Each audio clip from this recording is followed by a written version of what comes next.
Okay, after finding a portal of entry, adhesion has to happen where they get a foothold.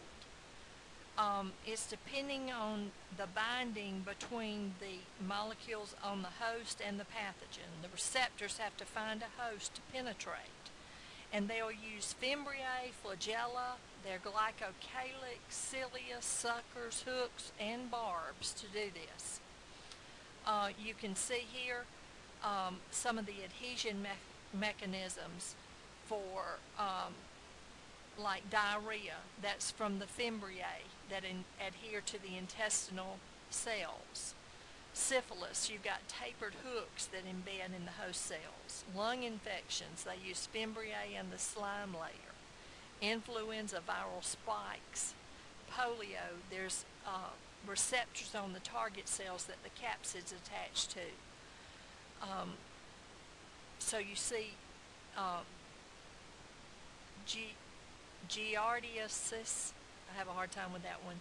That's a suction disc on the underside that will adhere to the intestinal surface.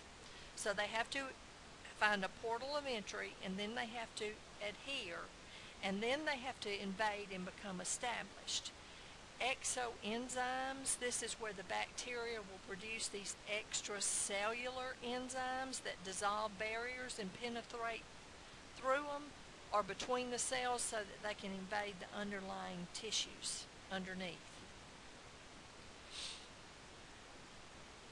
They can do this by producing toxins, which are poisonous to other organisms.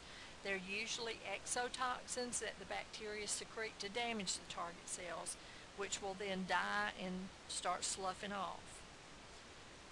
They can also block the phagocytic response so that they don't get phagocytized. They is a property they have that kind of puts a capsule around them so that they can continue to grow and cause further problems. Some of the invasion factors here: Salmonella will invade intestinal cells. It will adhere to the cell's microvilli with its fimbriae and inject proteins into the cell with this probe-like structure. And that disrupts the actin filaments and causes the cell membrane to have all these ruffles around it, and that surrounds the bacterium and pulls it inside, so it's shielded in this vacuole, and it starts to grow, and then it can enter cells nearby. And you can see here, you can see how you've got these microvilli, and we've disrupted the actin here, so it causes it to ruffle and get encased in this vacuole so that it's protected from phagocytosis. The toxins that they can make are poisonous to other animals or organs, and it's a product that they make.